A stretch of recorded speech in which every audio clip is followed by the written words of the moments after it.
नमस्कार. मी करण आपलं सगळ्यांचं माझ्या चॅनलवर स्वागत आहे. मित्रांनो, 2 दिवसांपूर्वी 28 डिसेंबरला उद्योगपती गौतम अडाणी Sharad Pawar centre of excellence in artificial intelligence सेंटरचं उद्घाटन करण्यासाठी बारामतीत आले होते. या कार्यक्रमात सुप्रिया सुळे, अजित पवार आणि स्वतः शरद पवार सुद्धा हजर होते.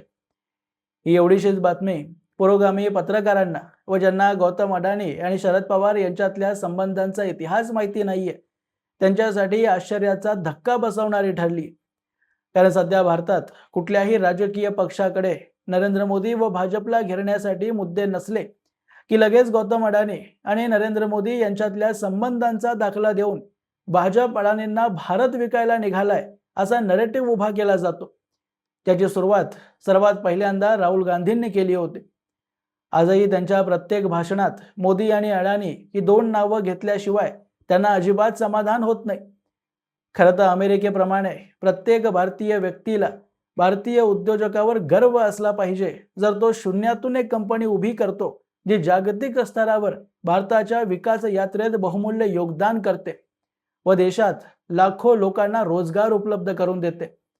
पण काँग्रेसच्या रक्तातच समाजवाद नेहरूंच्या काळापासून भरलेला जे आज जाता जात नाहीये आणि त्या काँग्रेसपासून शरद पवार जवळपास 2 दशकांपूर्वी वेगळे झाले असले तरीही काँग्रेसला समर्थन करणाऱ्या पुरोगामी पत्रकारांसाठी महाराष्ट्रात त्यांच्या विचारधारेचं प्रतिनिधित्व करणारे नेते शरद पवार आहेत.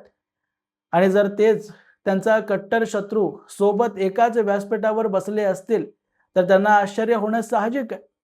आता एवढंच पुरेसं नव्हतं की कार्यक्रमादरम्यान गौतम अडाणींनी शरद पवारांबद्दल एक असं वक्तव्य केलं जे ऐकून पवारांना जाणता नेता म्हणणारे सर्व पत्रकार व त्यांचे प्रशंसक अक्षरशः मागच्या 2 दिवसांपासून न थांबता रडतायत. या कार्यक्रमात सर्वात आधी सुप्रिया सुळे आणि अजित पवारांनी भाषण केलं ज्यात अडाणींविषयी त्यांनी इतके गोड शब्द उच्चारलेत की रोज अडाणींना शिव्या घालत राहुल गांधी व साहेबांच्या नावाची पिपाणी वाजवणाऱ्या पत्रकारांची चक्क बोलतीच बंद करून टाकली. सुप्रिया सुळे म्हणतात की गौतम भाई आणि प्रीती भाभी हे माझ्यासाठी केवळ पाहुणे नसून हक्काच्या मोठ्या भावासारखे आणि वहिनीसारखे. गेल्या 30 वर्षांपासून आमचं प्रेमाचं आणि विश्वासाचं नातं आहे. आज गौतम भाई देशात नाही तर जगामध्ये यशस्वी झालेत याचा आम्हाला सार्थ अभिमान आहे. यात अजून भर टाकत अजित पवारांनी तर अडाणींवर रोज सकाळी उठून भुंकणाऱ्या कुत्र्यांसाठी फार विशेष वक्तव्य केलं की प्रत्येकाच्या आयुष्यात सुरुवात होते. लोक मोठे झाल्यावर आरोप करतात, टीका टिप्पणी करतात, पण आपण आपलं काम करत राहायचं असतं. म्हणजे अजित पवार त्या तथाकथित पत्रकार रूपी कुत्र्यांसाठी म्हणालेत की मोठी माणसं दिसली की कुत्री भुंकतातच, पण आपण मात्र त्या कुत्र्यांवर लक्ष न देता पुढे चालत राहायचं. कारण भुंकणं हे त्या कुत्र्यांचं काम आहे व त्यापेक्षा अधिक ते काहीच आपलं वाकडं करू शकत नाही. थोडक्यात अजित पवारांनी राहुल प्रेमी पत्रकारांची लायकी काढली आहे. शेवटी जखमी कुत्र्यांना पूर्णपणे बाद करण्यासाठी स्वतः गौतम अडाणी भाषण करण्यासाठी पुढे आले आणि त्यांनी या दरम्यान जे वक्तव्य केलंय ते कदाचित पुरोगामी पत्रकार आपल्या अखंड आयुष्यात कधी विसरू शकणार नाही. गौतम अडाणी म्हणतात की शरद पवारांना गेल्या 3 दशकांहून अधिक काळ ओळखणं हे माझं भाग्य आणि त्यांच्याकडून मी जे काही शिकलो ते अतुलनीय आहे. ज्ञानापलीकडे त्यांचा समजूतदारपणा आणि सहानुभूती ही सर्वात खोलवर छाप सोडते. मी अनेक वेळा बारामतीला भेट दिली आहे आणि शरद पवार यांनी जे साध्य केलंय ते विकासापेक्षा खूप जास्त आहे.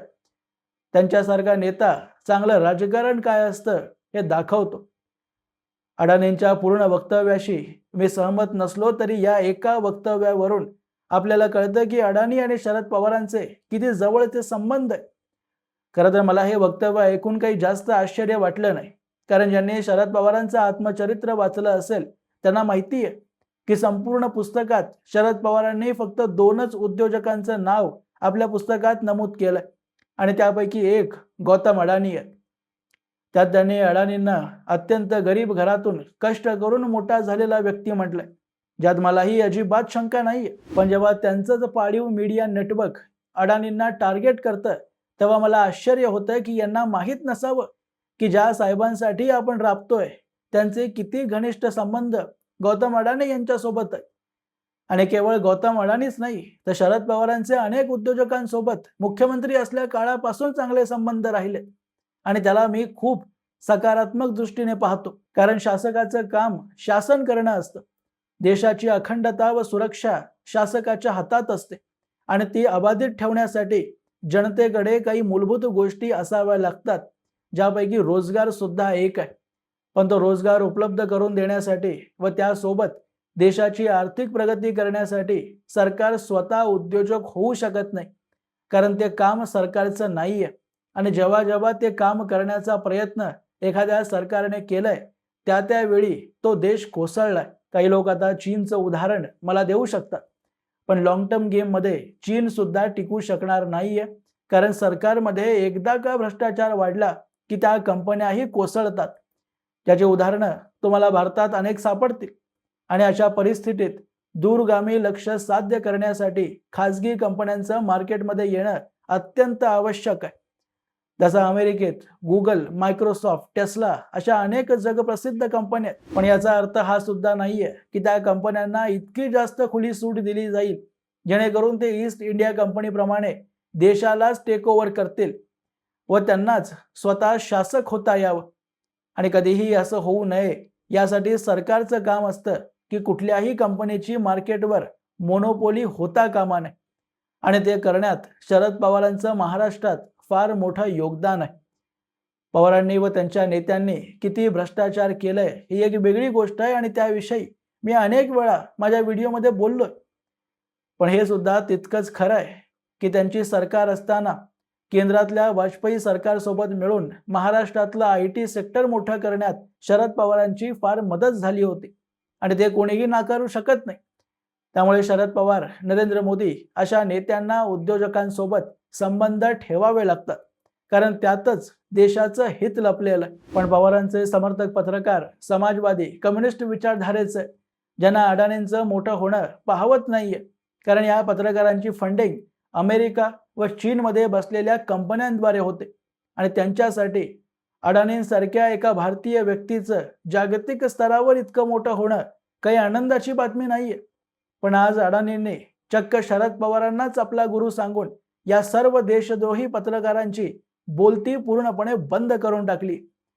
आणि पुढच्या वेळी अडाणींबद्दल बोलताना तथाकथित पत्रकार अडाणींचे गुरु स्वतः शरद पवारच आहेत हे लक्षात ठेवतील.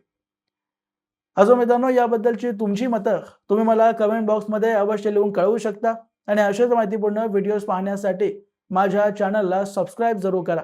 भेटूया पुढच्या व्हिडिओमध्ये. तोपर्यंत जय हिंद, जय महाराष्ट्र.